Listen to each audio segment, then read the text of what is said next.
Or Willie, because he was a little... I almost sniveling. Yes, the sniveling bastard. There's a subsect of villain.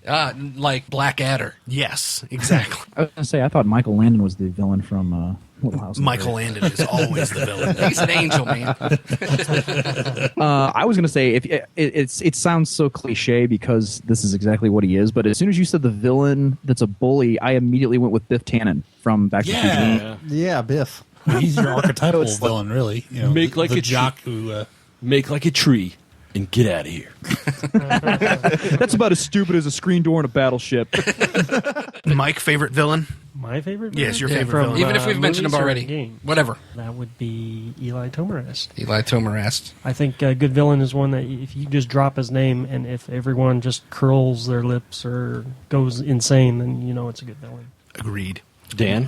My favorite would be the Man in Black.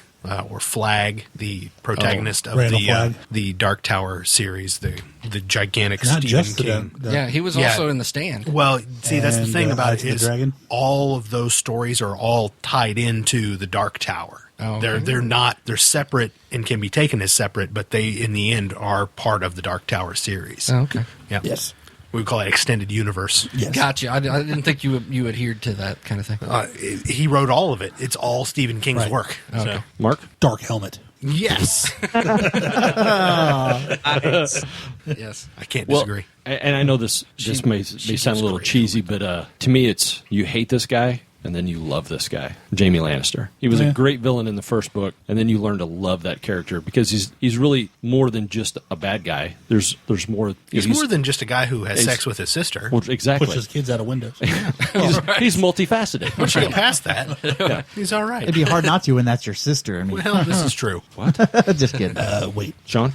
I got to go with the classic Darth Vader. Yeah. He's by far my first villain. I mean, Yeah. That's the first thing. Definitely to think my of. first villain. he's just it. I'm going to actually take it from our gaming experience, and I know that the reference is going to be lost on a lot of people, but let me preface it by, I think a villain that was once a member of the party or the I know where you're going. is the betrayal is one of the strongest motivators for a villain or getting at a villain. And in our Shadowrun game, the character Michael Bolton, Yes.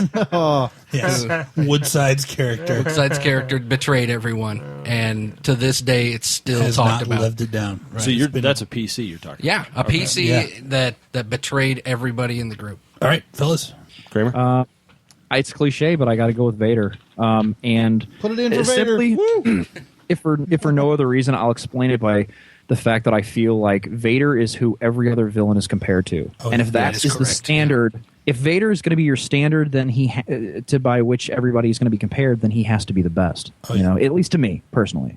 Oh yeah, I don't disagree. He's the Muhammad Ali of villains. Absolutely. Yeah, I hate to say it, but I got to go with Vader too because This isn't a vote. Sounds like Vader won. this is a very Star Wars centric, I guess, episode right. for you guys. Most but, of our episodes seem to end up that way.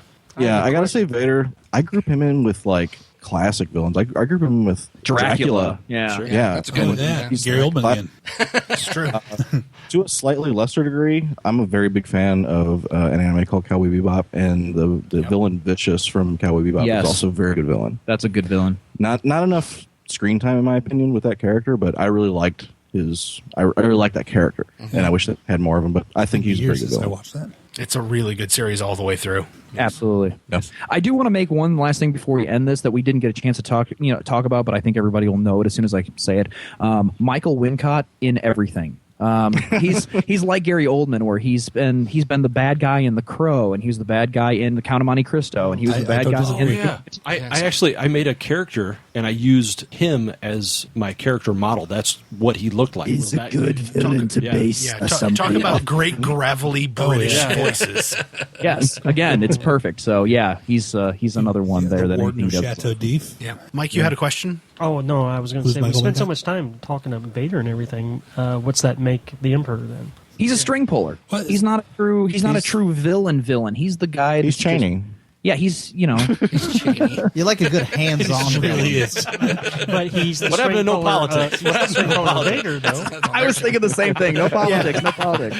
I agree. Yeah, He he's is a greater Yeah. villain than who's Vader, who's essentially. better than the guy who controls the baddest guy around. You know, But what kills me is during the Bush administration, Cheney was referred to as Darth Vader. Darth Vader. Constantly. Yeah. So, Oh. Yeah. Well, how about this? If you're going to make a case for Palpatine, who ended up outliving who in that series? Yes, Was by like 30 seconds. But yeah, true. One scene. a Sith master who's baffled by gravity. right, or whose clairvoyance managed to let him foresee the entire battle and all this stuff, and then didn't get Vader figured out. He's Right. only known the guy for 30 years, but just didn't see that one coming. I guess. Convenient storytelling. See, that ties into Darth Plagueis. Darth Plagueis couldn't see his own death either. Hey, I ain't started the book yet. Oh, spoiler alert! Hey, whoa! No, that's from episode 3. right. Okay. The string puller is the guy with the resources. He's the guy who's trying to take over the world. Yes. Vader was just his jumped up henchman. Yes. This is true. Good call, Mike. Yeah, bringing balance to the Force. I don't know if that qualifies as henchman. Yeah. It's all based on what your criteria is. If you're going to talk about the guy with the most absolute power as the best quote unquote villain, then yeah, you're going to go with Palpatine. But when somebody says Star Wars, they see Darth Vader in their Yes, mind. they They don't even see the heroes. They don't see Luke, they don't see Han, they don't see Leia or Chewie. When you say Star Wars to 99% of the people on the planet, they immediately get a picture of the black helmet. I mean, that's just what they think of when they think of Star Wars. He's the standard. And it's weird, too, that it's acceptable for people to buy a T-shirt that has Darth Vader on it or a Stormtrooper. I mean, the only people that you would see wearing real-world equivalents of those people would You'd never be wear a Hitler skinheads. shirt. Yeah. Right, they were skinheads. So, Not to. I got another knock on Vader. Oh, okay. Oh. Here we go. Vader is just the replacement for Count Dooku, who was the replacement for Darth Maul, et cetera, et cetera. That's how it goes with this stuff, man. That's right. Right. I'm just saying. Number 2 is very expendable. It's like the rule of it's like the girlfriend rule. You know, you're with the one you're with until a better one comes along. That changes that relationship. That's a direct quote from Brian, if I remember correctly. Yes, it was. So, Mike, let me ask you this, though. If you replace your Pinto with a Ferrari, does it make the Ferrari any less of a Ferrari? Just because it's a point. replacement for something that's worse doesn't make it inferior. I also think, in comparison to Dooku and Maul, to continue with this Star Wars thing, I feel like Vader had a lot more juice than both of those dudes combined.